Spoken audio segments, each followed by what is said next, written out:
Partnerem audycji jest firma Autenti, właściciel platformy do podpisywania dokumentów online. Ten odcinek powstał we współpracy z platformą Cashy, która zmienia reguły rozliczeń pomiędzy dużymi korporacjami a ich kontrahentami, oferując przyspieszone płatności faktur. Sprawdź szczegóły na cashy.pl.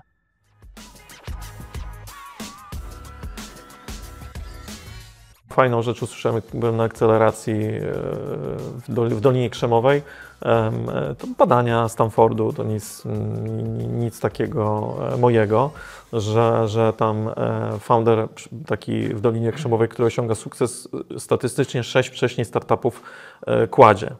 Tak? No to wyobraźmy sobie, a w Polsce mamy mnóstwo startupów, które są tylko w KRS-ie, bo w ogóle zamknięcie spółki w Polsce kosztuje kilkanaście tysięcy złotych. Dla mnie przedsiębiorczość jest, jak sport. To jest, pewna dyscyplina, którą uprawiasz ile możesz. Ja bym chciał być przedsiębiorcą, bo lubię, bo chcesz, bo masz motywację, bo lubisz dyscyplinę pewną. To jest taka higiena twoja. Jest to sposób po prostu funkcjonowania. I ja wiem, że będę przedsiębiorcą zawsze, co nie? Taki jeden z elementów, tak mi się wydaje, ważny jest tam taki, że ja staram się, jak coś się negatywnego wydarzyło, to się staram opisywać w tej książce, jak ja kontrybuowałem do tego, co nie? Okay. Czyli co ja źle zrobiłem. Co mógłbyś robić inaczej w przyszłości. Tak. Ufam ludziom bezgranicznie, na start, w sensie to jest taka rzecz, która może dlatego, że dużo czasu za granicą spędziłem, może dlatego, że rodzice mnie też tego nauczyli, bo byli tacy, nie mówię ufni, ale też pełni zaufania. To jest taka jedna rzecz. Niecodzienna jedna. Bo zobacz, masz startup i możesz robić parę milionów obrotu i to jest może nieźle, ale z drugiej strony możesz pójść do większej organizacji, która po prostu działa na turbo większą skalę, 2-3 rzędy wielkości i wspierając ją, mieć dużo większy impact na rzeczywistość, niż robiąc to swoje. My w Polsce często robimy innowacje, których nikt nie potrzebuje. Czyli wymyślamy sobie je w naszych głowach i za mało robimy badań rynku, za mało robimy ankiet, za mało ping-pongujemy się z klientami na wczesnym etapie. I czułem się tak okropnie, w sensie tak zdewastowany, do tej pory czuję ten moment. To była taka trauma. No i to był taki moment, kiedy powiedziałem, że nigdy więcej, tak? W sensie... Nigdy więcej się nie poddam.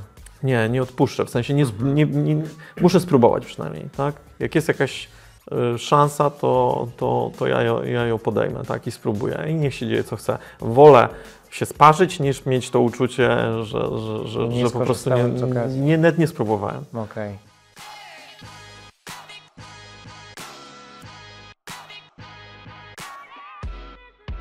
Witaj. Cieszę się, że zainteresował Cię ten materiał.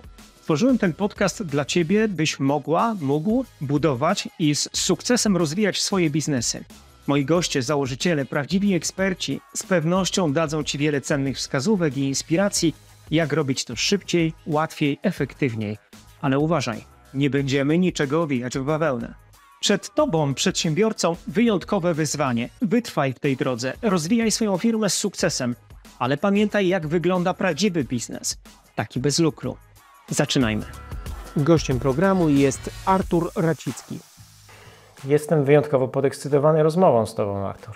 Bardzo miło, że zaprosiłeś mnie. Coś mi się wydaje, ja znam Ciebie trochę, Ty lubisz zaskakiwać, że jest szansa na to, że w tym programie po raz pierwszy z Twoich ust padną słowa, jakich wcześniej jeszcze nie wypowiadałeś. Może będą jakieś biznesowe coming outy. No na pewno. Mogę Cię zaskoczyć, tak?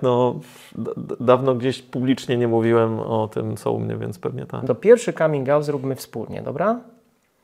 Bo, żeby było łatwiej, nasi widzowie powinni wiedzieć, że współpracowaliśmy razem bardzo blisko. Byliśmy partnerami biznesowymi. Tak, lata wspólnikami. 2013-2014 mieliśmy bardzo dobrą ideę, która z jakiegoś powodu nie wyszła. Ale mnie zaskoczyłeś. Ale dobry start. No proszę.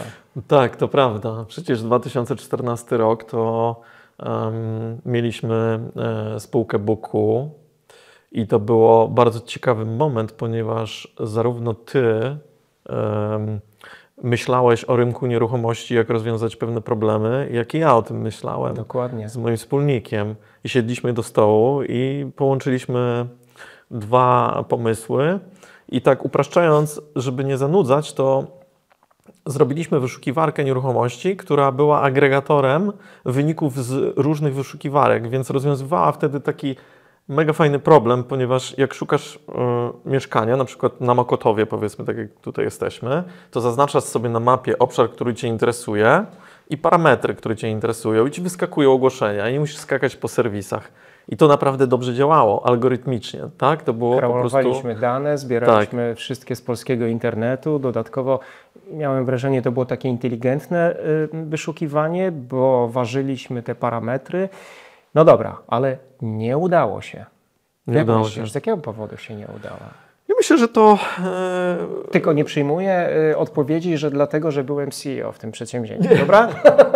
Nie, właśnie można powiedzieć, że to Ty byłeś najbardziej operacyjnie zaangażowany w ten projekt. Technicznie był on dowieziony, natomiast wydarzyło się wtedy, jak pamiętasz, mieliśmy perturbacje takie u mnie w drugiej spółce, takie właścicielskie można powiedzieć, ponieważ mój wspólnik, z którym robiłem startup Social Wi-Fi, o którym pewnie sobie później powiemy, zdecydował, że chce porzucić tak jakby w ogóle zajmowanie się startupami, bo dla niego jest to zbyt ryzykowne, zbyt go stresuje i chce pójść do korporacji i poszedł do Google'a. I to może rozsypać wiele kart domina, prawda? Czy tego chcesz, czy nie? Tak, a to jest CTO, czyli osoba techniczna, która odpowiada za ten biznes i można powiedzieć, że no tak, to był jeden z elementów. Drugi element jest taki, że myślę, że dla nas to był taki trochę cios i można było walczyć pewnie, no ale trochę tego my też nie zdecydowaliśmy się kontynuować, bo byliśmy w momencie, w którym pierwsze oznaki monetyzacji były, pamiętasz, tam tak było jest. takie fee od tych dużych graczy na dużych rynku graczy, tak. którym generowaliśmy ruch na ich serwisy, bo de facto przekierowywaliśmy ruch. Natomiast my zrobiliśmy zaledwie MVP, tak? Działający, można powiedzieć, taki pierwszy, a to trzeba było dopalić kolejnymi inwestycjami, wziąć kolejne ryzyka. Co już było trudne, Artur, bo możemy tu pozdrowić Maćka i Ernesta, ale oddaliśmy za niespełna 500 000 złotych 49% udziałów w naszej spółce. Dzisiaj to trochę Science fiction. Tak, z perspektywy czasu, prawda? Na tamten moment byliśmy mocno zadowoleni z tego, że ktoś uwierzył w nasz projekt i go dofinansował. Czasem wracam do tej historii, wiesz, tylko po to, żeby wyciągnąć z niej dobre lekcje i dziękuję, że jesteś też otwarty, żeby o tym opowiadać. Czy gdybyśmy między sobą, między wspólnikami, było nas 3, zanim pozyskaliśmy inwestorów, podpisali coś na wzór umowy wspólników, czegoś, co wydarzyłoby się trochę wcześniej, przed KRS-em, być może przewidzielibyśmy tego typu sytuacje, tak? Albo spróbowali się na nie przygotować. Co tam jeszcze mogliśmy robić inaczej? Dzisiaj doradzasz młodym przedsiębiorcom, przede wszystkim startuperom. Co byś im w kontekście tego doświadczenia powiedział? Co by mogli zrobić inaczej? To powiem Ci tak z bieżących moich doświadczeń, bo grubo było. W zeszłym roku można powiedzieć, że miałem tak duże turbulencje. Okay. W sensie takim, że jeden z projektów takich startupowych, w którym częściowo byłem operacyjnie zaangażowany, tak jakby tam się zakończyła między founderami współpraca. I żeby to zobrazować najlepiej, co my mogliśmy zrobić, ale podam przykład, jakbyśmy poszli na mecz piłkarski i mieli wspólną pasję, bo to akurat był startup, ten drugi dotyczący tam sportu. Okej, FC Up. FC Up, tak. No to masz sytuację taką, że łączy Cię pasja, tak, czyli chcesz zrobić projekt, ale to jest za mało. W sensie obrazowo idąc na mecz, na trybunie masz obok przedsiębiorcy, kibica tego samego zespołu, księdza, przestępcę, piekarza i tak dalej. Młodego, starszego, bardziej doświadczonego, częściej chodzącego na mecze, mniej zaangażowanego, bardziej zaangażowanego, tak? Różne kompetencje i tak. W każdym razie ta sama pasja, jak łatwo sobie wyobrazić, nie wystarczy, żeby połączyć tych ludzi, więc czasami to fajna analogia. Nie ma co się angażować w projekt, gdzie jest tylko pomysł, a nie przejdziemy przez cały system wartości. Nie pogadamy o tym, co jest dla nas ważne. długoterminowo, nie powiemy sobie dokładnie, za co odpowiadamy, bo to chodzi o to też podział kompetencji, kto czym się zajmie i ewentualnie jakieś takie rzeczy jak bad delivery i tak dalej, co nie? Czyli ktoś, no może na przykład będzie chciał odejść za wcześniej, co się wtedy wydarzy, tak? Co z jego udziałami na przykład. To jest dużo case'ów polskiego rynku, które znamy od Brand24 przez inne biznesy. Tam były takie sytuacje, że ktoś ciągnął biznes przez, naście lat, a ktoś na samym początku odchodził i miał taką samą pulę udziałów. Czy to jest sprawiedliwe, tak? Dokładnie. Okej, no to fajnie, że o tym mówisz. Ja też zachęcam do tego, żeby umowa wspólników podpisywana była sporo wcześniej, zanim założyciele pojawią się w KRS-ie, bo ona może być ważna w przyszłości, kiedy te trudniejsze momenty nadchodzą. Dzięki za tą analizę. Warto mówić o rzeczach, które się nie udają, prawda? Bo czy warto w ogóle robić taką retrospekcję od czasu do czasu, Artur? Bo chyba nie ma u nas kultury w kraju takiej fail fast, learn faster, tak? Z którą zaprzyjaźniało się chociażby w Stanach Zjednoczonych i nie tylko. Fajną rzecz usłyszałem, jak byłem na akceleracji w Dolinie Krzemowej. To badania Stanfordu, to nic takiego mojego, że tam founder taki w Dolinie Krzemowej, który osiąga sukces, statystycznie 6 wcześniej startupów kładzie. Tak? No to wyobraźmy sobie, a w Polsce mamy mnóstwo startupów, które są tylko w KRS-ie, bo w ogóle zamknięcie spółki w Polsce kosztuje kilkanaście tysięcy złotych, więc jak już jesteś na wykończeniu i chcesz zamknąć spółkę, to wolisz ją zawiesić, bo cię to nic nie kosztuje, niż ją zamknąć, więc są takie, takie duchy startupów, które są w statystykach, a tak naprawdę tych startupów, które się zawinęły, jest dużo więcej niż to pokazuje GUS. No, pięknie. Ale jeszcze wracając do tego pytania, bo ono ma tak jakby trochę warstw. Pytam o tym, czy my też w tej naszej kulturze jesteśmy gotowi na to, by rozpoczynając kolejną inicjatywę, spotykając się chociażby z inwestorem, przyznawać się, mówić otwarcie o tym, były rzeczy, które nam się nie udawały, wyciągnęliśmy lekcje, dzisiaj zrobimy to lepiej, dzisiaj zrobimy to inaczej. Tak, no właśnie wracając do tego, czy jest już przestrzeń, absolutnie jest. Właściwie czy to na wykładach, czy rozmawiając z ludźmi, ja głównie opowiadam o tych edge case'ach, takich momentach, gdzie coś nie poszło, bo z mojej perspektywy długoterminowo, jak tak sobie patrzę, to wszystkie moje skoki rozwojowe były wtedy, kiedy mi się coś nie udało. O proszę. Czyli te doświadczenie, często traumatyczne, często cashflowowe, że jesteś bez pieniędzy i tak dalej, powodowało, że musiałeś zupełnie niestandardowo działać, odważyć się na telefon, którego wcześniej nie chciałeś zrobić, poprosić o pomoc. W Polsce w ogóle nie ma kultury proszenia o pomoc. Zresztą okazuje się, że nie tylko w Polsce. Jest taki fantastyczny, minutę 40 trwa, jak wpiszemy sobie Steve Jobs asking for help na YouTubie, to wyskoczy nam tak piękna jego wypowiedź, kiedy on mówi, że zadzwonił, jak miał 12 lat, do Bella Packarda od komputerów i prosił o jakiś tam, tranzystor czy coś, jakieś urządzenie, bo on był dostępny w książce telefonicznej jeszcze w tamtych czasach. On się roześmiał i powiedział tak, spoko, później on go przyjął na praktyki, ale generalnie mówi, że on od zawsze prosił o pomoc i mówi, że jest zaskoczony, że ci ludzie teraz, którzy nawet z nim pracują, tego nie robią. A on mówi, że ktokolwiek go nie zapyta, to on zawsze chętnie pomoże. Tak, to w tym duchu się wypowiadał. To był młody Jobs, tak? To jest stary filmik. Natomiast proszenie o pomoc jest super fajne i nie tylko jak prowadzisz NGO-sa i prosisz o wsparcie finansowe, tylko właśnie prosisz o to, żeby ktoś ci podpowiedział, jak sobie z jakiegoś pytaniem, na które nie znasz odpowiedzi, poradzić. Jasne. Ale żeby nie było, szanowni, ten dżentelmen ma na karku mnóstwo dobrych, świetnych, inspirujących projektów i firm, o których zaraz tutaj sobie opowiemy, więc nie odchodźcie od odbiorników. Zacznijmy od Twojej najmłodszej inicjatywy, bo jesteśmy niedługo po premierze Twojej książki, ależ Ty sobie tytuł znalazłeś. Spowiedź nałogowego przedsiębiorcy. Ona ma dwa bardzo mocne słowa w treści. Po pierwsze, nałogowy.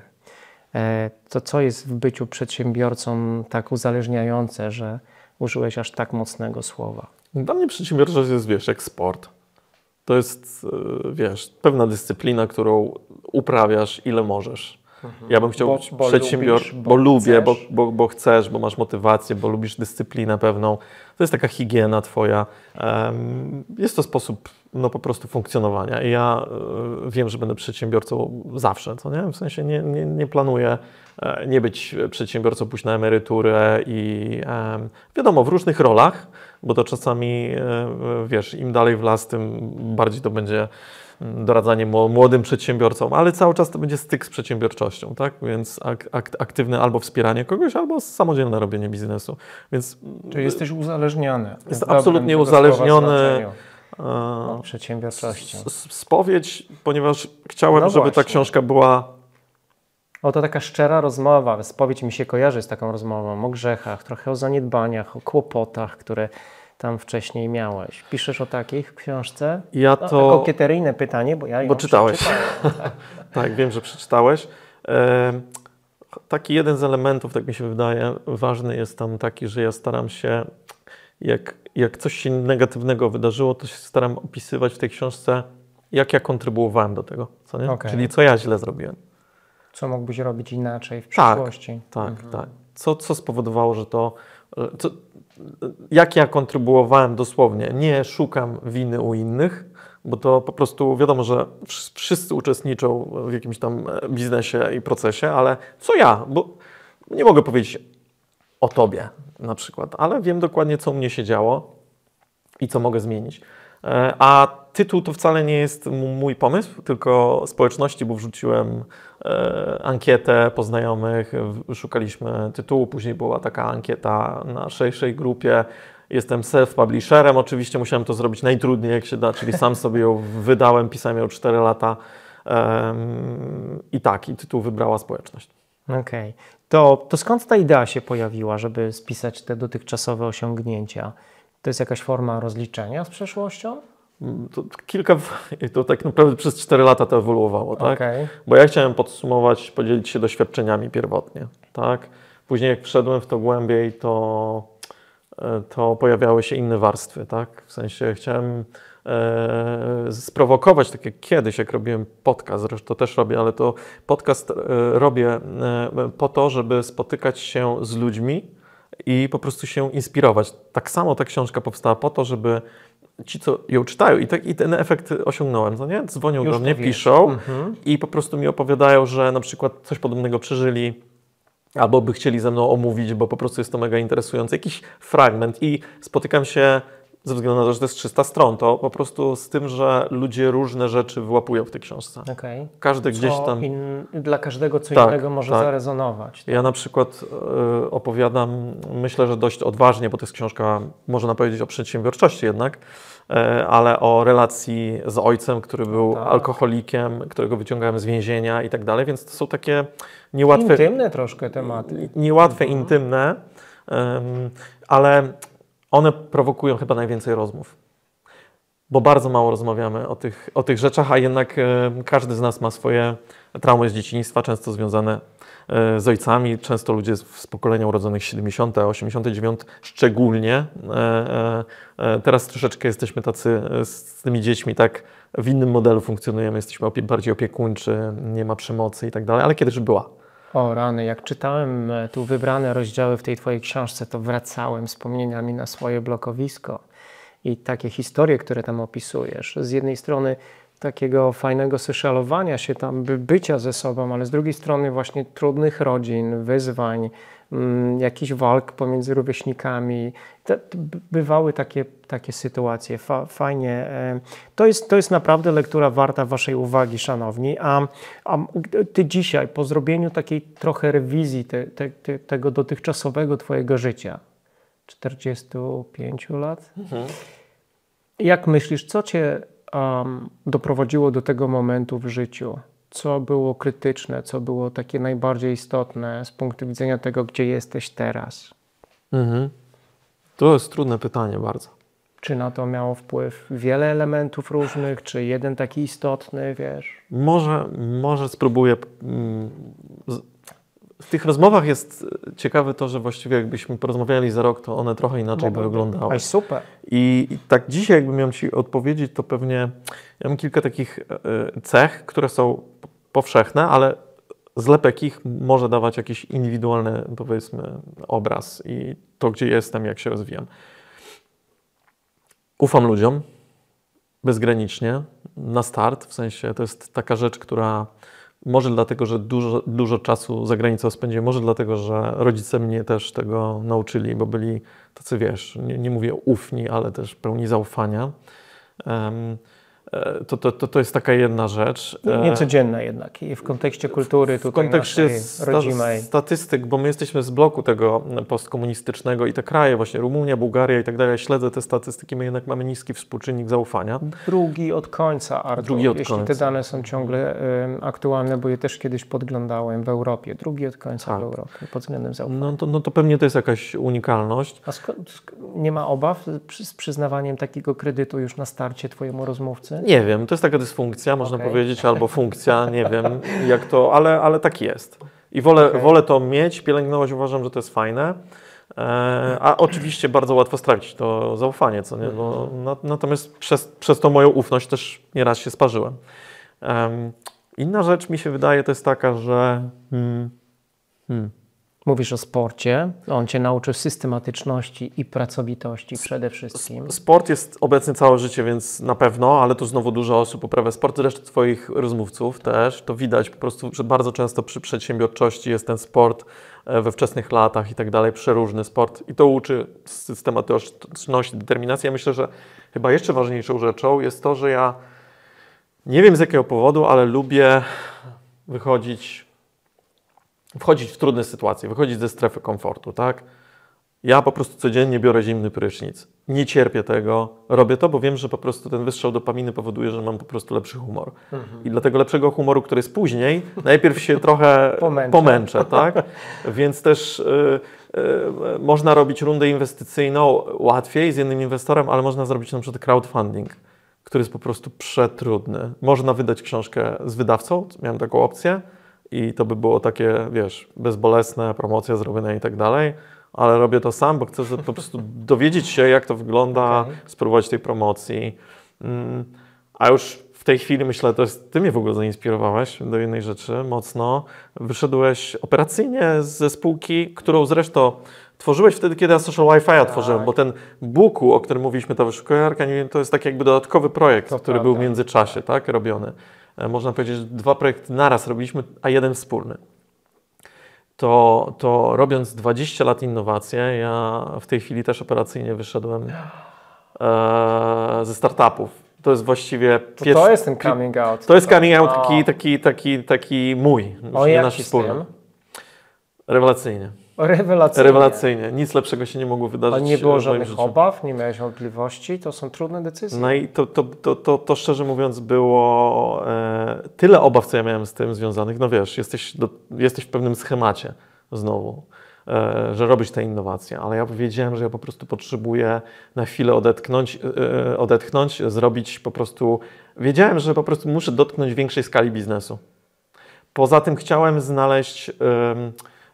I to biznesu, który po prostu robią moi koledzy, którzy prosili mnie, żebym w czymś tam im pomógł. I okazało się, że w jednym czy w drugim projekcie się odnalazłem. Ale w ogóle najlepsze w tej historii jest to, że wiesz, podjąłem decyzję, są 2 elementy. Podjąłem decyzję, że wychodzę operacyjnie, no to tak, no to mam wspólników. I akurat w CD, no to tam jest, przez to, że kiedyś Rafał Brzoska kupił Social Wi-Fi, no to jest Rafał Brzoska, no to się z nim spotkałem i powiedziałem mu, gdzie jestem. Jeszcze to się wiązało z tym rokiem, gdzie ja skończyłem Advanced Leadership program. To był jakiś trigger też? To był turbo trigger, w ogóle to jest do przegadania oddzielny wątek, ale powiedziałem mu, że ja po prostu muszę to zrobić. On powiedział, żebym zadbał o spółkę, no wiadomo, z Piotrkiem rozmawiałem, z moim wspólnikiem, powiedziałem, że jakby operacyjnie już nie jestem w stanie tego dalej ciągnąć. Natomiast on tak jakby tą odpowiedzialność ma cały czas na sobie. Ja dorzuciłem mu część moich udziałów, można powiedzieć tak dość symbolicznie. Jasne. Żeby on miał po prostu większą motywację, też kontrolę, bo wszedł na powyżej 50%. Ja w ogóle nie miałem żadnego problemu z tym, że zszedłem trochę z udziałów, A rzecz, która się zaraz wydarzyła, z nikim o tym nie rozmawiałem totalnie, bo ja chciałem sobie pobyć z tym sam, wiesz. Wyjechaliśmy na dłużej gdzieś tam na wakacje i zaczęły się pojawiać dziwne rozmowy i telefony, gdzie w ogóle tego nie szukałem, gdzie po prostu dostawałem propozycje. Okay. I to jest coś, czego ja w ogóle nie umiem wytłumaczyć. I propozycje były od sasa do lasa. Jeden kolega mówi, że ma 16 spółek innowacyjnych, mega patenty, technologie i tak dalej i potrzebuje komuś tak jakby trochę sukcesora do prowadzenia tego, tak naprawdę potrzebuje. Mega interesujące. No wyobraź sobie, że jesteś, wiesz, w jakichś totalnie fajnych obszarach, jeszcze takich social impactowych. To się pojawia. Pojawia się no, kilka opcji, już nie będę wchodził w szczegóły. Same przychodzą. Ciekawych, same przychodzą. Ja aż spotkałem się z moim kolegą Andrzejem Kuśmierzem, którego kiedyś na Koźmińskiej poznałem, się przyjaźnimy od dawna i mu wrzuciłem to. I on tak mi zadał pytanie, no wiesz co, chcesz wchodzić drugi raz, wiesz, w te same buty i tak dalej. No, zadał mi do każdej opcji kilka pytań i było jasne, że ja po prostu zrobię coś najmniej oczywistego znowu, co nie? Okay. Czyli pójdę w totalnie kolejną propozycję, która jest blisko, nie wiem, OZE, budowlanki, zero innowacyjności i jest tam po prostu inna robota, której nigdy nie robiłem. To jest mega, co opowiadasz, natomiast bardzo interesuje mnie ten moment, który poprzedzał te decyzje. Sam taki przepracowywałem u siebie, więc Twoja perspektywa będzie na pewno cenna dla naszych widzów. Jak się do tego przygotowywałeś? Jak łączyłeś te kropki? Jak niezależnie od rozmów, jakie odbywałeś ze wspólnikami czy inwestorami, kiedy przyszedł ten moment, że Ty w końcu stwierdziłeś, zrobię to? To tu muszę już wrócić do tej Advanced Leadership Program. Jest taka uczelnia Center for Leadership. No, zacna. Ja, tak. Cezarego Wójcika, profesora, który przeniósł, można powiedzieć, taką metodykę harvardzką. Profesorami, wykładowcami tam są ludzie z topowych uczelni, ale też ex-US Navy, żołnierz John Steer. I tam to trwało 4 miesiące. To był bardzo głęboki program, który nie wiedziałem, że można wyjść ze strefy komfortu jeszcze bardziej i to po prostu w sposób taki akademicki, metodologicznie ułożony i tak dalej. Więc oni w tym programie naprawdę obdzierali nas ze strefy komfortu tak do zera, przynajmniej fragmentami. To było ciekawe. I wtedy to jest ten moment, kiedy możesz się odważyć. I między innymi wtedy wykonałem 2 telefony do osób, z którymi byłem pokłócony i się pogodziłem. To taki przykład Ci tylko dam. Nieźle. To, co w programie jest, zostaje w programie, więc nie mogę za dużo mówić. Natomiast to są moje osobiste rzeczy, więc to się dzielę. Natomiast tam pracowaliśmy nad czymś takim, jak taki powrót do korzeni. I to było tym triggerem, który spowodował, że zacząłem się zastanawiać, co ja robię, gdzie chcę pójść. Więc zacząłem wracać do tego, co mi sprawia radość. W jakiej strefie się najlepiej odnajduję, jakie są moje te dobre kompetencje. Zacząłem sobie zadawać pytania, czy w moich organizacjach tak jest, tak? Czy może tak być, czy niekoniecznie, czy nie powinienem więcej czasu spędzać na pracy społecznej, bo jestem totalnie, wynika ze wszystkich po prostu testów, jakie robię, takim gościem, który jak masz mieć jakąś personę, do której chciałbyś, wiesz, no, która jest dla Ciebie interesująca i czujesz, że rezonuje, no to możesz sobie wyobrazić, tak uproszczę to jest Jurek Owsiak. No nie? Więc gość, który jest przedsiębiorcą, ale ma taką potrzebę działalności takiej społecznej, no potrzebuje też czasu, żeby wiesz, jednak się tam realizować. I stąd ja poszedłem do Rafała Brzoski, on prowadzi, wiesz, fundację jakiegoś czasu, to już wcześniej się wydarzyło. Zapytałem, jak mogę mu pomóc. Się okazało, że wiesz, że tam jest część młodych stypendystów, to są przedsiębiorcy, więc zacząłem ich mentorować. Później jakieś inne rzeczy robić, więc tu się odnalazłem. Mam koleżankę, która ma inną fundację, która się zajmuje edukacją i poczułem, że po prostu część czasu potrzebuję na to poświęcić równolegle robiąc biznes, tak? Ale też niekoniecznie swój, bo zobacz, masz startup i możesz robić parę milionów obrotu i wiesz, i to jest może nieźle, no, ale z drugiej strony możesz pójść do większej organizacji, która po prostu działa na turbo większą skalę, 2-3 rzędy wielkości i wspierając ją, mieć dużo większy impact na rzeczywistość, niż robiąc to swoje. Więc ja chciałem po prostu mieć większe przełożenie na rzeczywistość. Miałem taką potrzebę. Wiedziałem, że to mogę, że dźwignę, tak? Więc zacząłem wspierać też innych przedsiębiorców, którzy po prostu mają dużo większą skalę działania. Się okazuje, że jestem w stanie przeprowadzić proces inwestycyjny nie na 1 000 000 złotych, tylko na 30 milionów. Tak? Z private equity. Bo to jest też, Artur, ten transfer wiedzy, nie? To, co nam fenomenalnie może wychodzić, kiedy już zebraliśmy trochę doświadczeń, że one mogą procentować w różnych innych miejscach. Że to, co zobaczysz w tej dużej organizacji, możesz zrealizować potem z powodzeniem w startupie albo pomóc komuś, kto ma tego typu wyzwania. To jest świetne, co opowiadasz. Jeden tylko disclaimer, a właściwie być może to jakaś będzie recepta dla tych, którzy nas oglądają. Bo oni często też tak chcą, ale mają po 30-40 lat trochę mniej odwagi i być może mniej zasobów, żeby się decydować na tak odważne ruchy. Czy trzeba dożyć do jakiegoś momentu, żeby tego doświadczyć, czy można się pokusić na te trudne decyzje wcześniej, kiedy nic nie jest oczywiste, nie? No bo rezygnujesz z jakichś być może przychodów, z jakichś perspektyw, jakiejś gwarancji i w cudzysłowie stabilności, kiedy podejmujesz tego ważne decyzje. Czekać, czy działać, jeśli serducho ci podpowiada, że coś tam wymaga zmiany?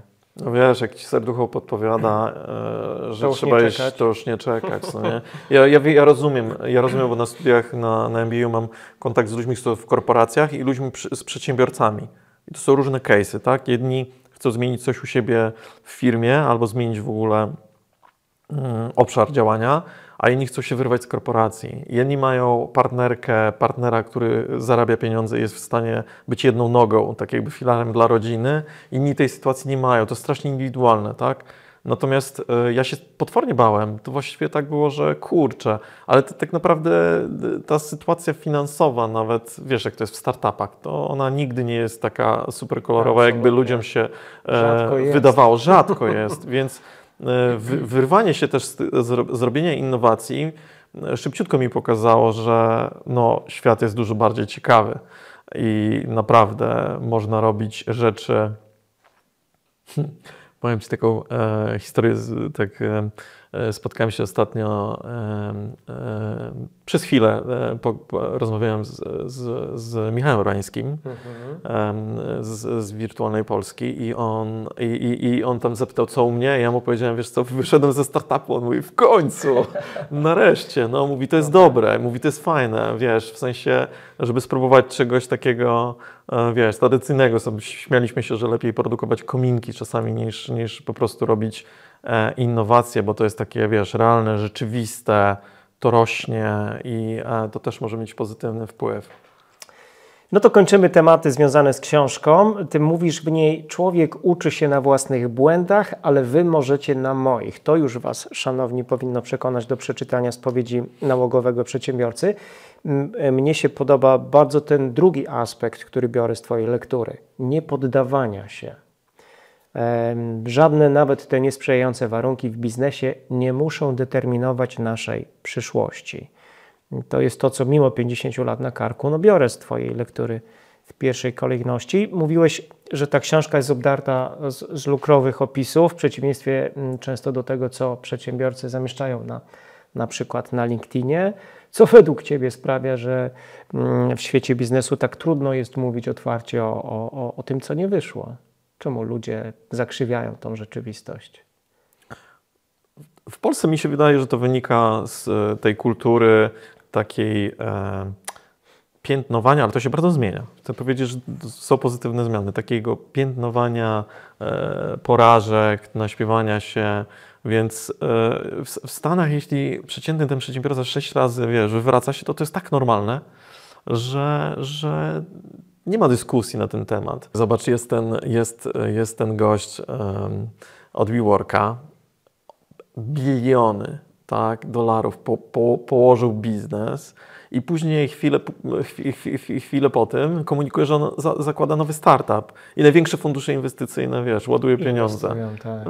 W ogóle jego failure, jego tak jakby ten case, że się wywrócił i wszystko położył, jest nawet serialem telewizyjnym, tak? Więc o czym my tu mówimy, tak? W Polsce jeszcze musimy, i ja chcę zrobić między innymi tą robotę, opowiadać, że po prostu czasami się nie udaje. I proszę bardzo, mi się nie udało wielokrotnie. Mi się też udało, na szczęście, tak? Ale naprawdę moment, kiedy komuś się nie udaje, to jest jego trigger rozwoju. Więc jest duża szansa, że ta osoba, której się nie uda, będzie świetnie sobie radziła za chwilę, bo już po prostu przeżyje to na własnej skórze, doświadczy z różnych stron tego prowadzenia biznesu, nie tylko, wiesz, szczęśliwy rozwój. Zresztą w biznesie to jest więcej jednak bólu i rozwiązywania problemów niż, no nie wiem czego. No właściwie biznes to jest rozwiązywanie ciągle problemów. To na koniec pytanie jeszcze, czy ta lektura powstałaby, gdyby ten COVID nieszczęsny nie uziemił Cię w Korei Południowej? Powstałaby.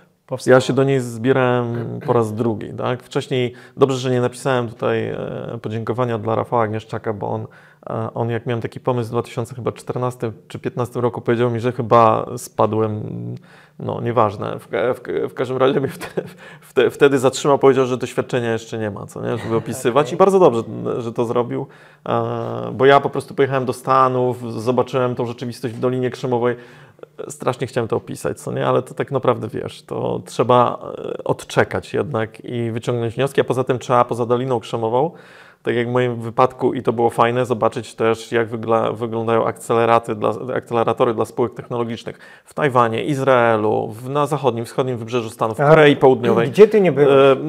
No miałem to szczęście, tak? I to doświadczenie, to opisanie tego jest zdecydowanie wtedy, wiesz, większą wartością dla czytelnika, więc dobrze, że mnie powstrzymał, a już na COVID-zie to po prostu nie było opcji, no musiałem coś ze sobą robić, więc zacząłem, ale mówię, to 4 lata. Był prąd, laptop, tak. Wszystko, czego potrzebowałeś do tego, żeby zacząć. No dobrze, to idziemy dalej, a właściwie cofamy się historycznie w Twoim życiorysie zawodowym, bo większość przedsiębiorców, no pewno rozpoznaje Cię aktualnie z projektu Cydia. Już nam wytłumaczyłeś, zauważyłem to na LinkedInie, to miało być moje pytanie, że teraz tam jesteś wyłącznie business advisor i shareholder, czyli doradca zarządu, pewno i udziałowiec. Ten ruch nastąpił po 9 latach. Teraz już jesteś pewny też, że projekt jest na właściwej ścieżce? Wcześniej pewno trudno byłoby się odważyć na tego typu posunięcie, prawda? Tak, to jest taki projekt, który jest stabilny. Wiesz, to jest projekt, który jest połączeniem hardware'u, bo to są na przykład przystanki autobusowe, ławki solarne, ale też elektroniki i software'u. Bardzo skomplikowane, tak, co nie? Ale też połączony właśnie z hardware'em, z częścią fizyczną. Żeby zobrazować, jak ja bardzo odszedłem, ale jednak wspieram, to jest to, że bardzo możliwe, że za chwilę będę w Japonii, ponieważ 2 spółki, w których jestem udziałowcem, Naviway i właśnie Cydia, są partnerami polskiego stoiska w Osace. Tak? Ta ławka solarna, infokiosk stoi przed wejściem, wita gości, tam gra muzyka Chopina i tak dalej, więc to jest Cydia. A nawigację po punktach w pawilonie polskim za to odpowiada Naviway, czyli to jest ta nawigacja do osób niewidomych, ale nie tylko, bo tak naprawdę każdy, kto będzie chciał posłuchać o danym elemencie polskiego pawilonu, wystawie, to właśnie będzie korzystał z Naviwaya. Więc ktoś tam musi polecieć i tak naprawdę ze względu na to, że jestem łącznikiem, a przy okazji lecę do Tajwanu, ponieważ odbieram tam złotą kartę, ponieważ w zeszłym roku z Cydią byłem w Tajwanie, wygraliśmy spośród 700 startupów konkurs na najlepszy startup i dostaliśmy nagrodę pieniężną, a ja jednocześnie dostałem propozycję aplikowania o złotą kartę. To jest jak zielona karta pobytu w Stanach Zjednoczonych, więc jestem takim prawie obywatelem Tajwanu. Tak? I muszę pojechać odebrać ten dokument. Co to oznacza, że ty możesz tam kiedyś częściej podróżować albo zamieszkać? Tam jest dużo fajnych profitów. Jeszcze nie do końca je wszystkie poznałem, ale one się wiążą między innymi z takimi, gdyby prowadzić tam biznes, to ulgami podatkowymi istotnymi, wsparciem takiego rządu Tajwanu w zapewnieniu mi łatwiejszego dostępu do danego rynku, również przez finansowanie podróży, i jakieś tego typu rzeczy. Więc to jest taki szeroki program, plus jest taka społeczność zamknięta, bo to nie jest duża społeczność, która ma tą złotą kartę, gdzie możemy się wymieniać doświadczeniami. A Cydia kupuje z Tajwanu jeden bardzo istotny element produktu, komponent, którym to jest e-papier. Na przystankach autobusowych rozkłady jazdy na przykład albo na infokioskach ekrany są zrobione z e-papieru. Tak? Największy, taki najlepszy producent tego jest właśnie w Tajwanie. E-Ink się nazywa ta spółka. I to jest super, bo to jest bardzo nisko energochłonne, więc naprawdę prawie bez słońca działa. Tam jest mały panelik fotowoltaiczny, te ekrany są zasilone. My używamy takich czarno-białych, ale w tej chwili oni już rozwinęli kolorowe ekrany e-papierowe. Fantastyczna technologia. To skąd się wzięła idea Cydia? Jak się to stało, że zacząłeś razem ze swoim wspólnikiem pracować nad tym projektem? Piotrek jest innowatorem, jest sprytnym gościem, inżynierem. Zrobił ławkę solarną, ponieważ, jak to powiedział mi, brakowało mu takich rozwiązań, gdzie może ładować telefon w parku, jak jest gdzieś tam w przestrzeni publicznej. No, to jest fakt.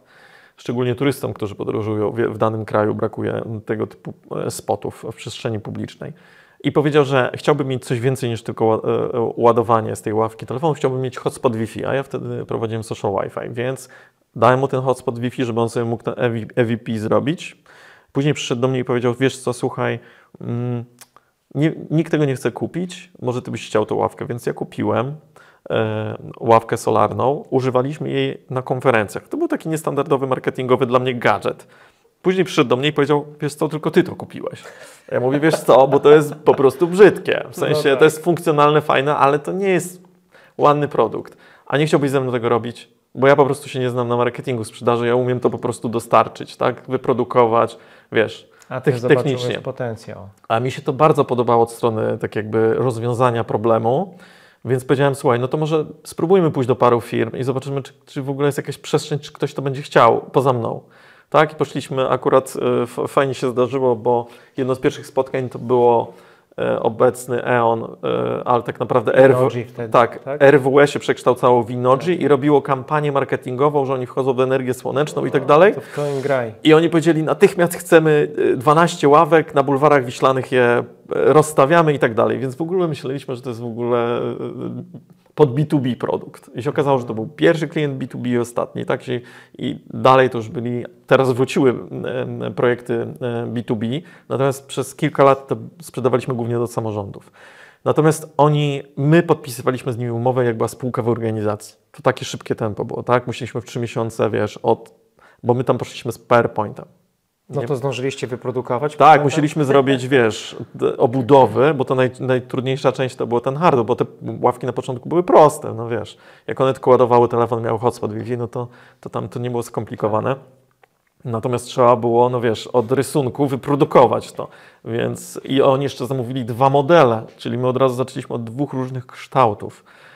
Nie chcę nikomu teraz zanudzać i tłumaczyć, co to oznacza, że coś ma różnych kształtów. To są 2 oddzielne projekty, wiesz, kupę pracy. Okej. Uwielbiam tą waszą ideę 15-minutowego miasta. Możesz nam tutaj wytłumaczyć, o co w niej chodzi? Ja też uwielbiam. Przyjechałem do ciebie na rowerze. To chodzi o to, żeby po prostu móc funkcjonować sprawnie w obszarze do 15 minut od ciebie na piechotę w uproszczeniu. Tak, żebyś miał służbę zdrowia w tym miejscu, park, miał gdzie wyjść z psem, gdzie pobiegać, gdzie zrobić zakupy, a nawet pójść do pracy, co nie? Czyli żeby to wszystko było zlokalizowane w miarę blisko ciebie. To implikuje bardzo dużo pozytywnych rzeczy, typu, wiesz, niższa konsumpcja energii na dojechanie do miejsca pracy, dbanie o to, żeby po prostu w przestrzeni było wygodnie. Jak my zaczęliśmy z Cydia, to jest ciekawa statystyka, to w Warszawie, z tego co pamiętam, chyba było 2,5 ławki na tam 1000 mieszkańców, a średnia europejska była, nie pamiętam, 11 czy coś. Wiesz, to po prostu bardzo, bardzo brakowało, szczególnie na tych nowych dzielnicach jak Ursynów.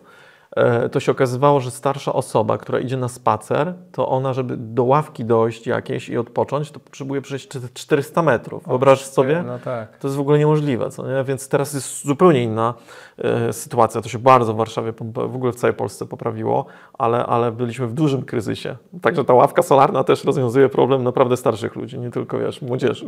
To zaczynaliście od ławek solarnych, ale teraz widzę stacje ładowania hulajnóg, rowerów miejskich. Pięknie.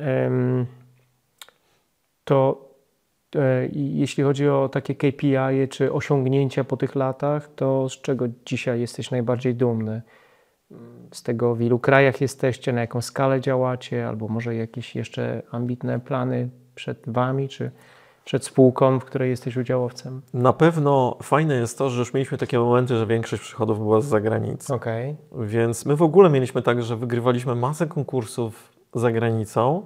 Naprawdę. My wygraliśmy, wiesz, finalistę Ideas for Europe, to jest taka Eurowizja dla startupów, gdzie byliśmy jedynym z polskich startupów, który tam doszedł.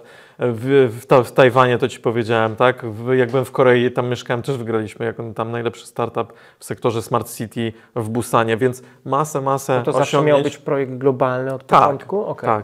Tak, zawsze miał być. Natomiast totalnie nas nikt nie zauważał w Polsce, co nie? W sensie my się oczywiście wyrywaliśmy i tam robiliśmy marketing i tak dalej, ale raczej nikt nie zauważał tego, nie ma u nas jakiegoś takiego dobrego feelingu, jeśli chodzi o startupy takie wokół hardware'u i tak dalej. Bo ja nie znam takiej drugiej osoby, która tak świetnie by się czuła za granicą. Ty tam budujesz ten network, generujesz leady, wspierasz sprzedaż. Spędziłeś też wiele miesięcy, bo to już na pewno się w miesiące, jeśli nie lata, 7 lat. Dają te Ojej, nie, w ogóle za granicą. Za granicą, ale biznesowo to połowę tego czasu to biznesowo. To w budowaniu pozycji firmy za granicą co jest najważniejsze? Właśnie, żeby któregoś dnia się spakować, wyjechać, być tam na miejscu? Da się robić dobrą... Ktoś musi być na miejscu. Ja nawet... Tego się z Polski nie da robić w Twojej ocenie. No nie, jak popatrzysz na tych chłopaków, którzy robią poważne biznesy za granicą i tam promują typu, nie wiem, Stefan Batury, Booksy, tak, no to on przeniósł się, no, fizycznie się przeniósł i tam jest. I tam takich case'ów jest mnóstwo. Nawet mamy takie w Fundacji Rafała Brzeski stypendystę, który, wiesz, dostał się na Berkeley w wieku 18 lat, ale dostał się do Y Combinatora, musiał przerwać studia, teraz, wiesz, robi jakąś świetną technologię, więc tak, trzeba. Ja nawet w takim super dorosłym już życiu, w 19 roku podjąłem decyzję z rodziną, Agnieszkę znasz, z dzieciakami, wyjechaliśmy, w pewnym momencie byliśmy z trójką, wiesz, dzieci. Byliśmy w Cambridge, mieszkaliśmy pomiędzy MIT i Harvardem. Tam byłem na największym cleantechowym akceleratorze, żeby się dowiadywać, jak to po prostu chodzi, próbować wejść na rynek amerykański. I wiesz, to jest wyzwanie, co nie? Z rodziną się przerzucić. Co prawda to było jasne, że to jest tylko na 3 miesiące, okay. ale no naprawdę to jest mega trudne przenieść się. Zresztą w Social Wi-Fi'u mieliśmy taką historię, że jak tam byłem w akceleracji, to dostaliśmy propozycję inwestycji $5 milionów. Upraszczając, tak jakby to bardzo długą historię, bo tam z 50 spotkań miałem z funduszami inwestycyjnymi, to fantastyczny był ten fundusz, bo to Balpen Capital, jeden z większych funduszy, wiesz, niedaleko Sequoii, biura na Menlo Park, to jest taka ulica, gdzie się idzie i każda willa, domek to jest po prostu fundusz inwestycyjny, się puka, wchodzi, tam jest analityk, cześć, jak Ci mogę pomóc, pitchujesz mu krótko, jak go zainteresuje, to partner schodzi i z Tobą gada, no w ogóle kultura tych spotkań niezwykła, no ale powiedzieli, robimy tak. Rozdajemy wszystkim za darmo i zobaczymy, co się dzieje. Mamy budżet na pół roku i albo wyjdzie, albo nie wyjdzie. Ale, i to było jeszcze takie, to było niestety trudne, ale przynosisz tutaj dział IT do Doliny Krzemowej. Ja mówię, kurczę, panowie, ja sam nie jestem do tego przekonany, bo jak mam wszystko zmieniać i za pół roku to albo wyjdzie, albo nie wyjdzie, to jest risky, tak? I jak ja mam z takim w ogóle komunikatem, gdzie sam w to średnio wierzę, pójść do ludzi. No tak.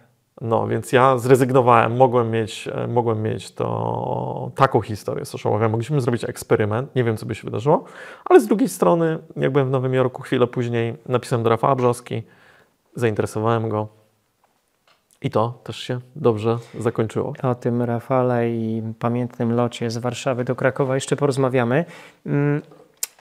robisz innowacje, a to jest w ogóle z założenia bardzo trudne w kontekście nawet finansowania czy dalszego rozwoju tych inicjatyw.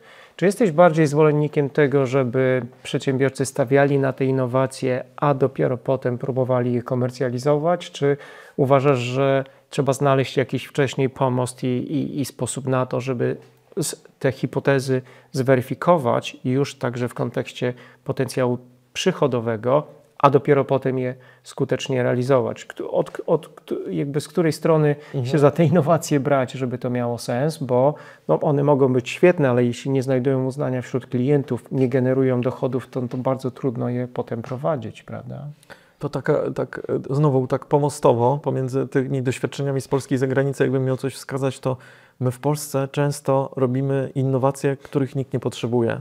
Czyli wymyślamy sobie je w naszych głowach i za mało robimy badań rynku, za mało robimy ankiet, za mało ping-pongujemy się z klientami na wczesnym etapie.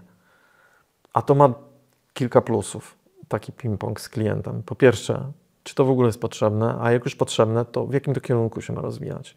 Nie nasza intuicja, bo to już można na samym początku się pogubić, zrobić po prostu projekt dla nikogo, albo po prostu dla nie tej niszy. Więc dużo więcej pracy takiej u podstaw, rozmowy, zanim w ogóle cokolwiek nawet narysujemy w zeszycie. I to ważne z przyszłym potencjalnym klientem, prawda? Absolutnie, no bo do kogoś to kolegą i tak dalej. Tak, do kogoś to jednak targetujemy. No ważne, żeby środki, które w przyszłości ten startup czy ta innowacja miała przynosić, to po prostu pochodziły od klienta, a nie po prostu tylko z funduszy inwestycyjnych, tak? Tak. W ogóle z biegiem lat, nie wiem jak ty masz, ale u mnie tak jest, że absolutnie wszystkim doradzam i wszystko robię, żeby jednak zaczynać własnym sumptem, mniejszymi środkami, bez inwestorów i tak dalej, tak? Więc kiedyś było tak, że przy social Wi-Fi'u to była tak duża inwestycja, że nie dało się zrobić tego. Potrzebowałeś takich nakładów. Tak, to akurat ten biznes nie dało się zrobić inaczej, tak? Ale jest bardzo dużo projektów, które można spróbować zrobić małymi pieniędzmi swoimi i nie brać na siebie tego po prostu ciężaru, jakim jest jakikolwiek pieniądz, a już nie daj Boże pieniądz, który jest z jakiegoś funduszu, który ma w sobie skarb państwa gdzieś tam zaczepiony, bo to jest najdroższy pieniądz i najgorszy. Najbardziej ryzykowny. Najbardziej ryzykowny, tak. Świetna rada, dokładnie zgodna z tym, o czym rozmawiam z młodymi przede wszystkim przedsiębiorcami. Imponowałeś mi też umiejętnością budowania networku i tych relacji w ogóle. Na ile one są istotne w budowaniu biznesu, Artur? Bo cały czas spotykam founderów, którzy nie uważają za stosowne twarzować swoim inicjatywom, swoim przedsięwzięciom. No a ja Ciebie zawsze widziałem, wiesz, i na licznych wydarzeniach, konferencjach, i w tych programach akceleracyjnych, konkursach i tak dalej. Co byś powiedział tym, którzy są co do tego sceptyczni?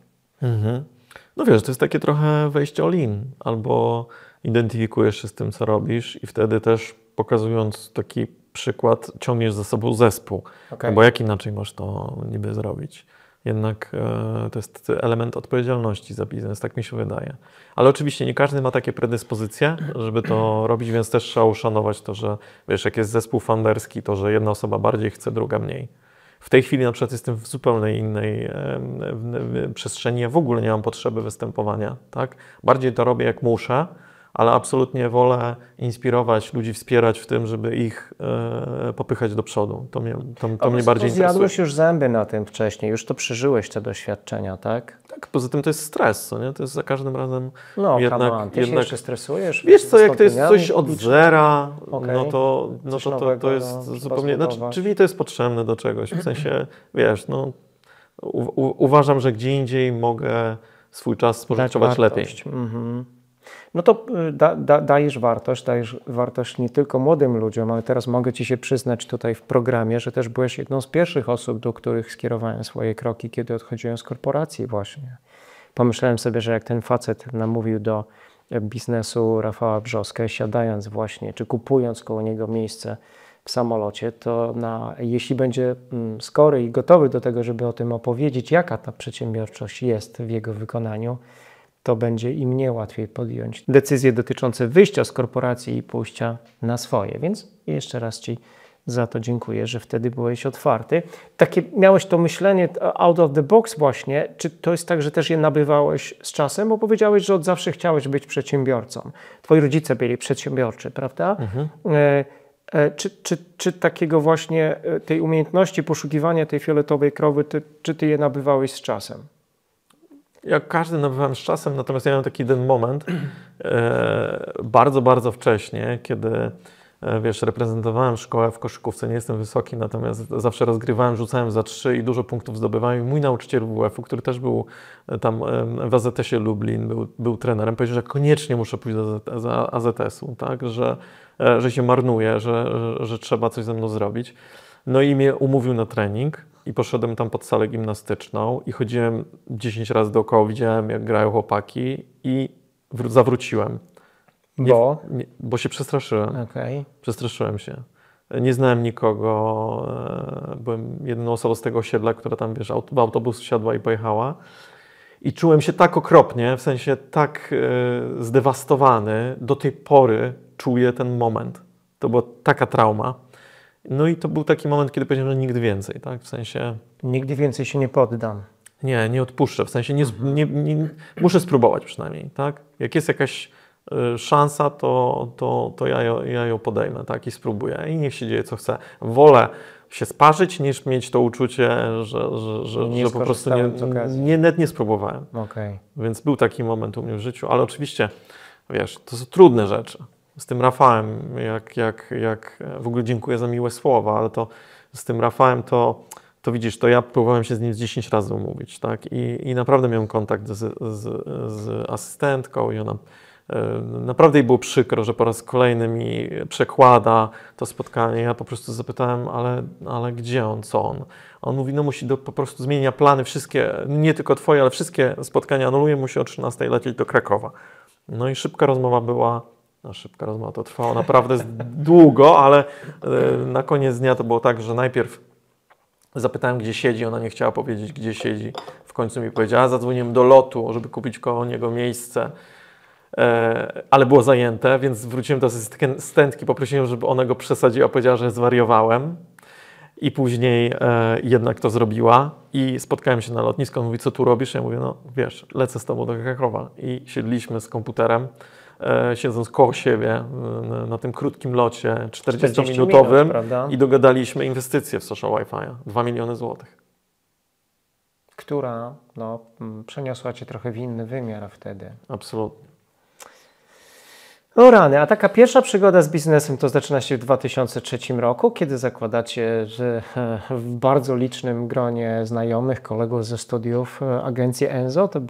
To były pierwsze biznesy takie na poważnie dla Ciebie? Prawdziwe, bo wcześniej to wiesz, to jeździłem do roboty za granicę i wiesz, zbierałem szklanki w barze, cyklinowałem podłogi, no totalnie fizyczna robota. Tak. A taki pierwszy biznes to moich bardzo dobrych kolegów, było nas 9, skrzyknęliśmy się i założyliśmy kafejkę internetową. Początkowo to miała być kafejka internetowa. Znowu, żeby nie przedłużać, to jeden z kolegów, lepszy w Excelu, zrobił model i wpisał, że 70% obłożenia będzie w kafejce, więc tak model finansowy zakładał, że super jest i się spina.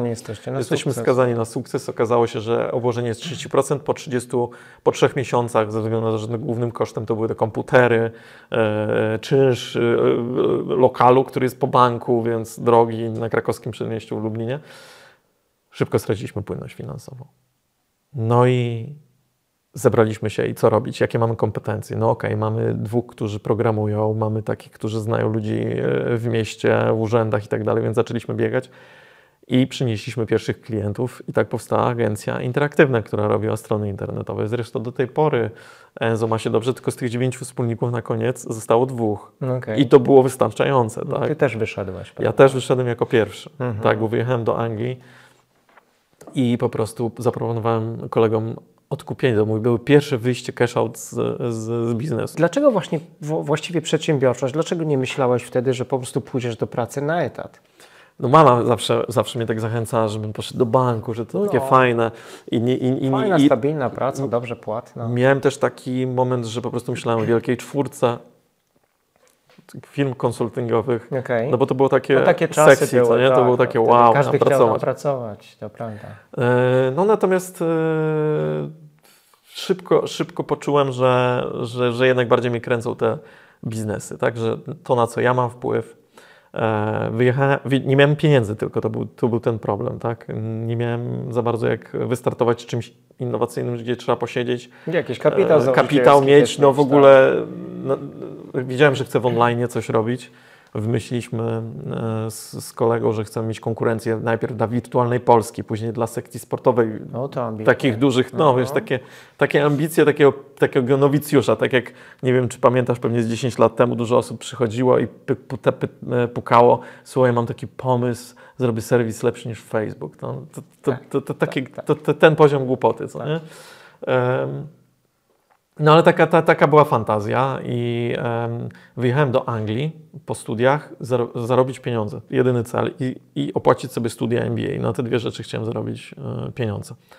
To fajnie, ambitnie miałeś cel konkretny. Tak, i zarobiłem i po godzinach te moje pieniądze, które zarabiałem, wydawaliśmy, bo ja opłacałem mojego wspólnika, żeby on mógł nie robić czegoś innego, tylko siedzieć i mógł opłacić sobie, wiesz, kawalerkę i jeszcze tam jednego programistę wziąć i jeszcze jakichś redaktorów i robiliśmy serwisy sportowe.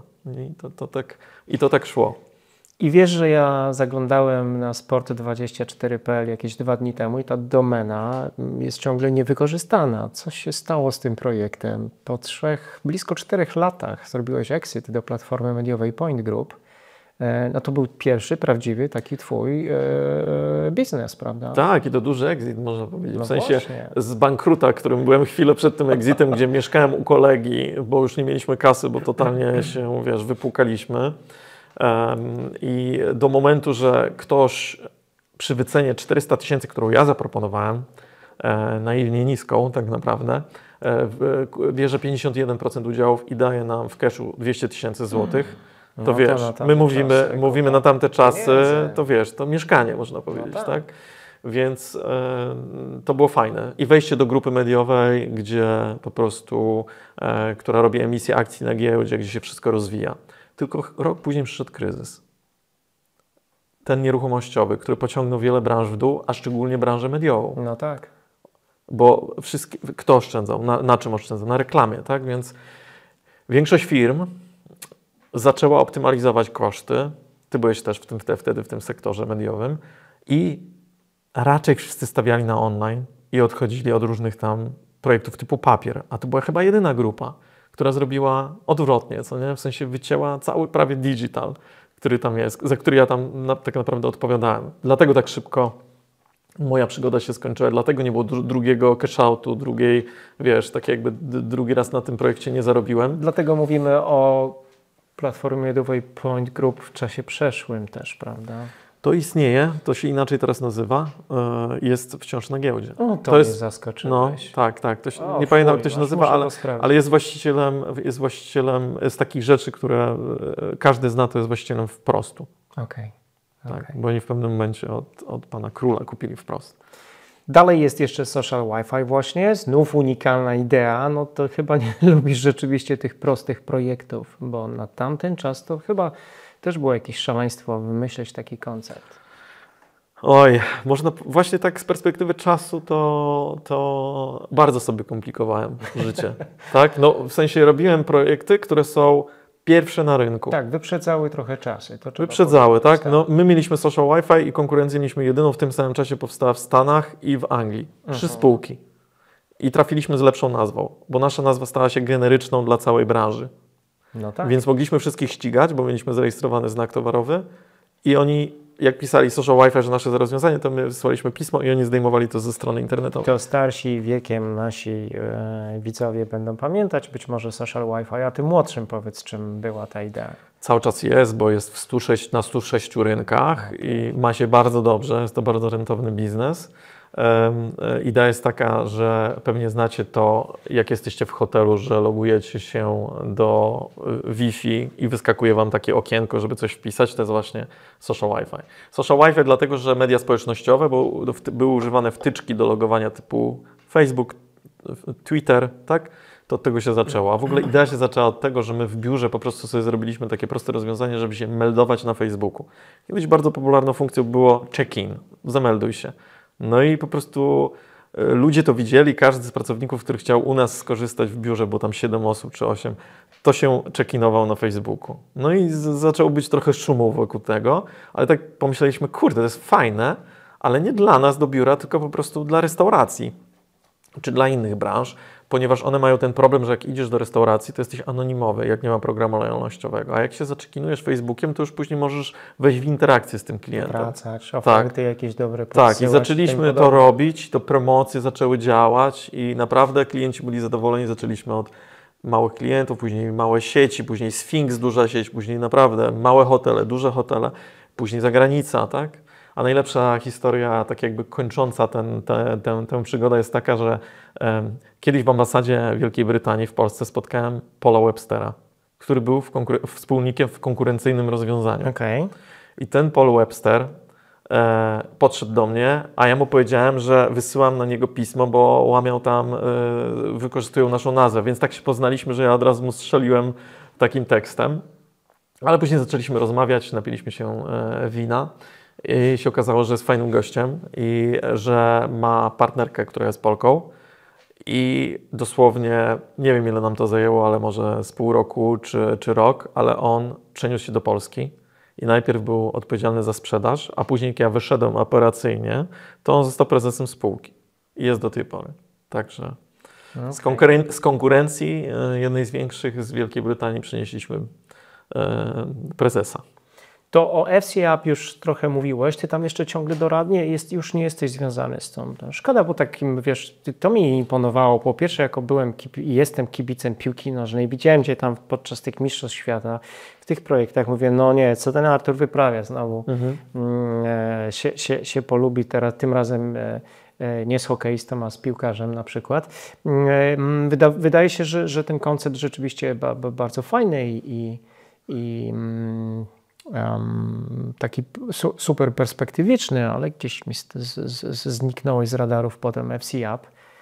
Chcesz tam coś więcej o tym powiedzieć? Czy? Ma się w sensie dobrze, tak, rośnie.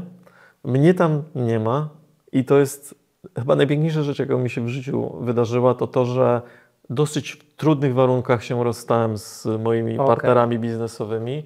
Był to dla mnie wstrząs. Ja poczułem, bo to było nagłe, gdzie dostałem taki feedback, że nie jestem tam do niczego potrzebny. To taka propozycja nie do odrzucenia? Tak, co? nie jestem tam potrzebny i w ogóle tak naprawdę lepiej jakby, wiesz, mogli mnie wykupić i w ogóle i tak w uproszczeniu miałem dwie drogi. Albo się z nimi już zacząć szarpać, bo to nie było miłe, albo po prostu ustalić jakieś warunki wyjścia i stamtąd wyjść. Było dla mnie to dużym tak jakby zaskoczeniem, w sensie ty znasz jakieś moje kompetencje, mocne strony. Tam był brak zrozumienia tego, co kto robi, kto co dowozi. Tak? Bo ja między innymi, wiesz, dowoziłem największy w Polsce w tamtym roku crowdfunding. Można prześledzić, co później się wydarzyło w tym biznesie, czy jakieś rundy wyszły, czy nie wyszły, bo to już jest po mnie. No właśnie. Ale to była moja wartość, tak? Mój obszar i tyle. Ja życzę im wszystkiego dobrego ze względu na to, że dzięki temu, że wyszedłem stamtąd i to się zbiegło też z tą moją szkołą liderów, te dwie takie dosyć mocne, dwa mocne przeżycia spowodowały, że bardzo mnie zmieniły, bardzo mnie odbiły w innym kierunku, pogrzebałem głębiej, zrozumiałem właśnie ten case, co mówiłem z księdzem, przedsiębiorcą i różnym na stadionie, że ta sama pasja, którą mieliśmy wspólną, to za mało, totalnie za mało, tak? Że zespół był totalnie źle skonstruowany, plus źle dobrany i właśnie nie było tych warunków spisanych, kto za co i tak na jakich zasadach. Okej. Czy to te wydarzenia były takim triggerem trochę do tego, żeby zacząć się zastanawiać nad tym, co mówiłeś, co jest dla ciebie ważne? Tak. Prawda? Osobiście. Zdecydowanie, Gdzie tak. chcesz iść? No, czemu chcesz poświęcać czas? Dlaczego chcesz to robić? Nie? Tak, ja się w ogóle zacząłem zastanawiać, jak w ogóle, co ja zrobiłem, że doszło do tej sytuacji, co nie? W sensie musiałem sobie jakoś to ułożyć w głowie. To był taki proces, powiem Ci, ciężki, bo byłem bardzo zaangażowany, tak emocjonalnie, więc to taki, wiesz, to jak do czego by to porównać? Może porównajmy to do... W związku cię ktoś zostawia, no, Tak, przychodzi i no. mówi, słuchaj, no nie potrzebuję Czyli taka się trauma, z tobą co nie? spotykać Jest jakaś no, taka tak. chwilowa trauma, więc trzeba ją przejść. Trzeba ją przejść po prostu, zrozumieć, zaakceptować, przepracować, zastanowić się, co ja zrobiłem. Najpierw trzeba było sobie tak jakby wybaczyć i to w wielu przypadkach ciężkich w moim życiu było tak, że najpierw sam musiałem sobie wybaczyć, bo się sam ze sobą źle czułem, że do czegoś doszło i to jest fajny trigger do tego, żeby wybaczać innym. Wybacz sobie, to wybaczysz innym. I to jest piękna sprawa, bo tak naprawdę sobie to oczyściłem w głowie i tyle. Powiedziałeś, że problemy w biznesie to natura rzeczy, a przedsiębiorczość to dżungla. Czy po ponad 20 latach w tej dżungli problemy nadal bolą tak samo, czy właśnie nauczyłaś się traktować trochę inaczej, jako takie codzienne wyzwania? I tutaj jeszcze lepszy cytat Ci dam o Cezarego Wójcika i uważam, że on jest świetny i oddaje to mój stan. Problemy w życiu są, jak drzewa w lesie są. Po prostu są i nieuniknione. Ja w ogóle się nie dziwię problemom. W sensie ja już mam totalny luz na problemy. Wręcz nie mogę czasami, jak doświadczeni przedsiębiorcy, tak mi narzekają na problemy. No, ale czym jest przedsiębiorczość? Wyłącznie rozwiązywaniem problemów. To jest po prostu jak tlen dla nas. Kim byśmy byli, gdyby nie to, że po prostu bierzemy na barki rozwiązywanie problemów. To mega rada. A my mamy w swojej audycji takie obowiązkowe punkty właśnie związane z tym, co po Tobie, Artur, zostanie w tym odcinku. Jakie miałbyś jeszcze inne dla przyszłych czy obecnych przedsiębiorców, którzy myślą o idei albo gdzieś utknęli w rozwoju swojego biznesu? Bo to, żeby się z problemem zaprzyjaźnić i pogodzić z tym, że one będą nadchodzić i przychodzić, to jest to pierwszą, którą zabieramy, a kolejne? Wiesz co, są takie dwa elementy. Jeden to na przykład jest wytrwałość, czyli jak już, wiesz, jest coś pozytywnego, to trzeba, wiesz, walczyć o to. Ale z drugiej strony, jak coś nie idzie, to trzeba odpuszczać. I to czasami radykalnie. A tak? kiedy wiemy, że to jest ten moment, w którym powinniśmy odpuścić, a nie dać trwać dalej? Statystycznie, bo to znowu nie moje jest, trzeba odpuszczać wcześnie.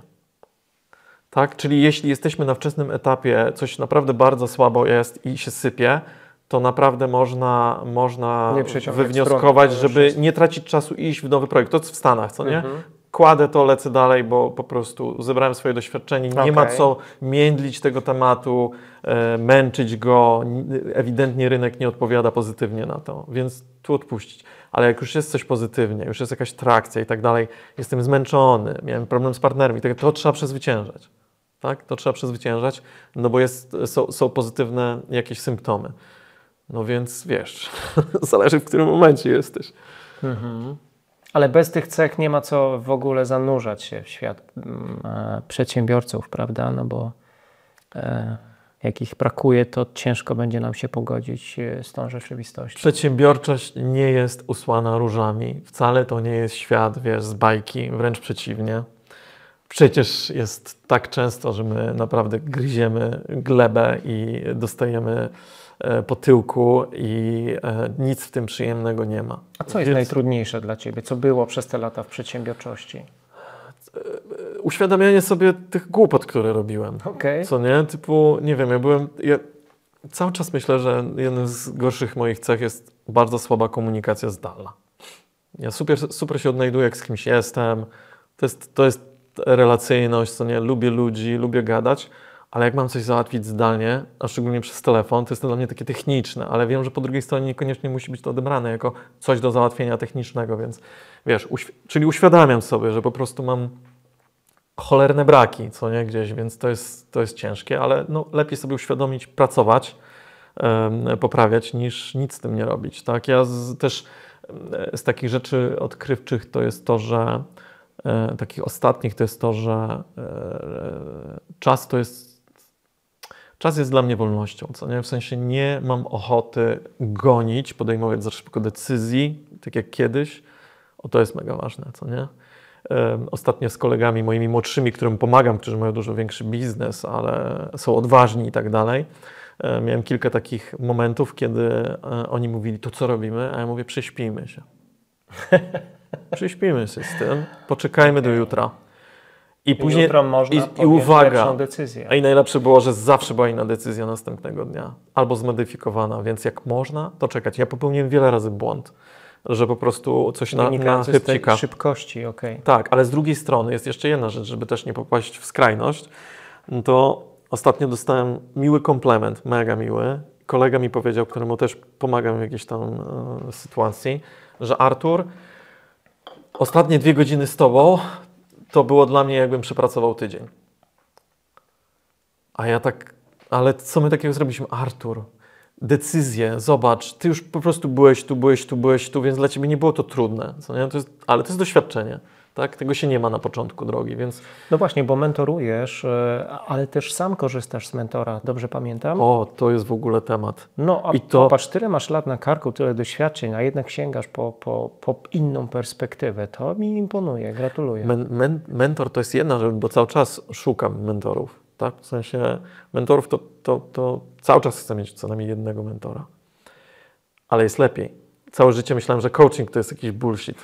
A teraz jestem po prostu wielkim fanem prawdziwego coachingu. Bo przeżyłeś dobre doświadczenie. Nie, no to w ogóle mam super doświadczenie, tak? Mam coachkę swoją, która otworzyła mi tyle szuflad w głowie, że to się w ogóle, to jest niemożliwe. Wyobraź sobie sytuację, gdzie moja coachka mówi mi, Artur, napisz mi na WhatsAppie po naszej pierwszej sesji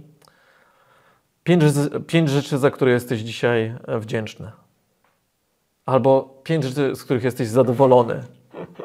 Ja mówię, co ona ode mnie chce? Bo te same ćwiczenia zadaję. Ja mówię, co ona ode mnie chce? I się okazało, że to było tak trudne ćwiczenie, niemożliwe do zrealizowania. W sensie siadłem i ona szybko rozpoznała. 5 w ogóle? I ona szybko rozpoznała, gdzie jest mój problem. Co nie? W sensie, że nie umiem w ogóle doceniać tego siebie. dobrego, co robisz. Tak? Już teraz umiem, ale musiałem jej z 20 razy na WhatsAppie napisać dzień po dniu, z czego jestem zadowolony. I to jest piękne ćwiczenie, które każdy może zrobić. Stosuję regułę wdzięczności od 5 lat, każdego wieczora. Super. To fajnie, że o tym mówisz i fajnie, że tego doświadczasz. A dla przeciwwagi, co w tym biznesie było dla Ciebie, czy jest najbardziej podniecające? Co jest najfajniejsze? W biznesie? No wiesz, ja lubię relacje z ludźmi, wiesz, te takie niespotykane relacje, ciągle nowe sytuacje. Tak, chyba bardzo lubię pracować z różnymi ludźmi. No. Teraz mam taką zajawkę też edukacyjną. Edukację to czułem, że zawsze pociąga mnie tak jak przedsiębiorczość i to się fajnie łączy w tym wieku. Tak? Jesteś już w wieku tam 45, zaraz 50 i to jest moment, kiedy możesz zacząć, doktorat chcę zrobić. Proszę, i a z czego? Nie dlatego, że on jest do czegoś potrzebny, w sensie, wiesz, technicznie, czy on mi da większe wynagrodzenie, czy coś tam, ale on spowoduje, że znowu zrobię coś, w czym naprawdę jestem słaby, bo tam jest metodyka pracy odpowiednia i tak dalej. A chcę badać inaczej. Ja robię research na razie, bo wiesz, to nie jest tak, że to, co ja sobie wymyśliłem, koniecznie będzie moim poletkiem na doktorat, ponieważ być może już jest zresearchowane, zbadane i tak dalej, więc najpierw się robi porządny research. Natomiast ja bym chciał badać nawyki najbogatszych ludzi, jakich mam w otoczeniu, żeby wyciągnąć z tego jakieś wnioski. To jest jedna rzecz. Świetnie. Druga rzecz to chciałbym zrozumieć w jakiś sposób taki metodyczny mężczyznę, który jest po tej pierwszej górce. Czyli mamy, wiesz, faceta 45 plus i co się zmienia, tak? Dlaczego on chce oddawać? Bo to obserwuję, co nie? Czyli ten giving back. Z czego się to bierze? Chciałbym zrozumieć po prostu parę aspektów i chcę to badać. Chcę zrobić z tego, jeszcze mam kilka innych pomysłów, które w tej chwili, wiesz, sprawdzam, ale to będą bardzo blisko przedsiębiorczości, bardzo blisko tego, no wiesz, żeby zrozumieć lepiej, skąd się biorą u nas pewne decyzje, wybory w życiu. Doktorat na Akademii Leona Koźmińskiego, gdzie można Cię spotkać jako wykładowcę? Być może, wiesz, nie determinuję uczelni, to bardziej, tak jak w życiu, to bardziej będzie wybór osoby, która będzie dla mnie inspiracją i no, będzie chciała być moim promotorem. Okej, świetnie. A Artur Racicki prywatnie, planujesz wyprawę na jakiś kolejny wulkan? Planuję. Bo ten gościu ma taką zajawkę, że po prostu wspina się na wulkany.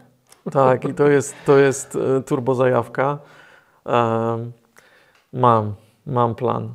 I to szalony, bo w tym roku chcę wejść na najwyższy wulkan na świecie, który jest w Ameryce Południowej. To jest drugi najwyższy szczyt Chile. On właściwie jest chyba na pograniczu Chile i Argentyny. Natomiast to jest bardzo trudny temat pod kątem przygotowania wydolnościowego i tak dalej, bo tu już mówimy o prawie 7000 metrów, tak? A najwyżej byłem na 5600. Więc zobaczymy, czy to się uda. Na pewno mam takie wsparcie, że partnerzy biznesowi, z którymi rozmawiam, Agnieszka w domu i tak dalej, wiedzą, że jest takie okienko, kiedy tam można wejść. Ono jest no po prostu w danym miesiącu, gdzieś tam albo to będzie styczeń, albo grudzień tego roku. No i tam wcześniej będę wchodził na 4000, 5000, 6000 i dopiero ten. Więc tak, ale jak się nie uda, to na pewno przynajmniej zrobię jakieś Kilimandżaro, tak? Więc to... Jakieś Kilimandżaro. Dobre. A masz takie rytuały, które pomagają Ci utrzymać energię w ciągu dnia? Dbasz o to w ogóle? Fajną rzecz mam w kalendarzu. Mam o 7:30 pierwszą notatkę na co dzień ustawioną. Okay. Wdzięczność, rozciąganie, jakiś tam sport. Więc to musi iść, tak? Jest jeszcze jedna rzecz, którą rano robię, to jest rozpuszczam w szklance wody, to się nazywa NMN, to jest tak jakby taki proszek na długowieczność, już Ci tłumaczę. Myślę, że najlepiej to sobie na ten temat posłuchać profesora tam z Harvardu, który nad tym tematem pracuje, to jest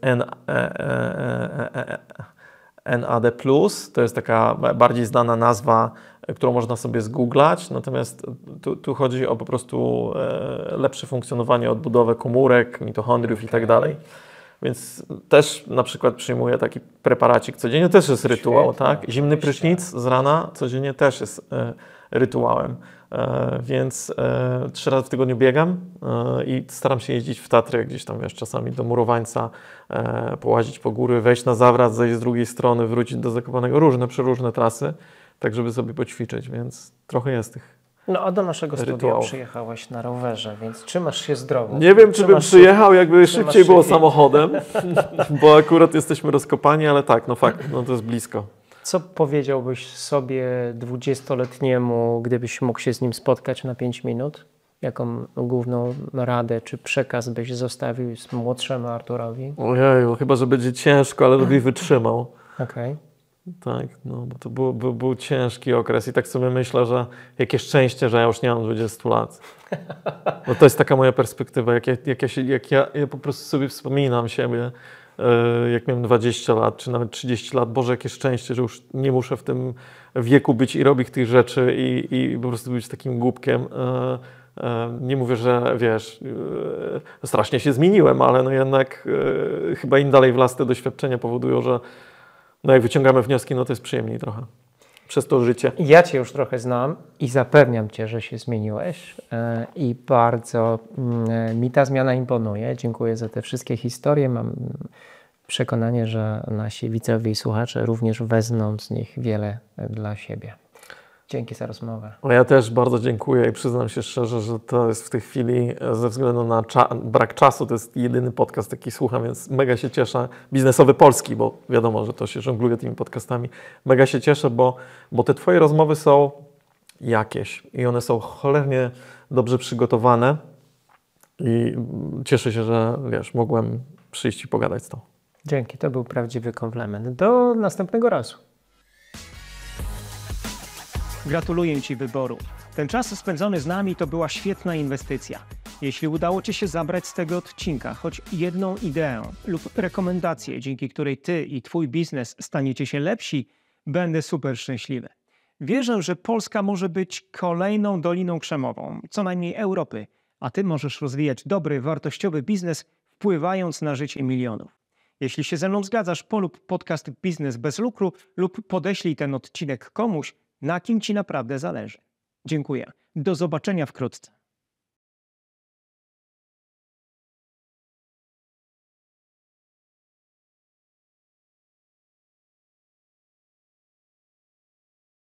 Ten odcinek powstał we współpracy z platformą Cashy, która zmienia reguły rozliczeń pomiędzy dużymi korporacjami a ich kontrahentami, oferując przyspieszone płatności faktur. Sprawdź szczegóły na cashy.pl. Partnerem audycji była firma Autenti, właściciel platformy do podpisywania dokumentów online.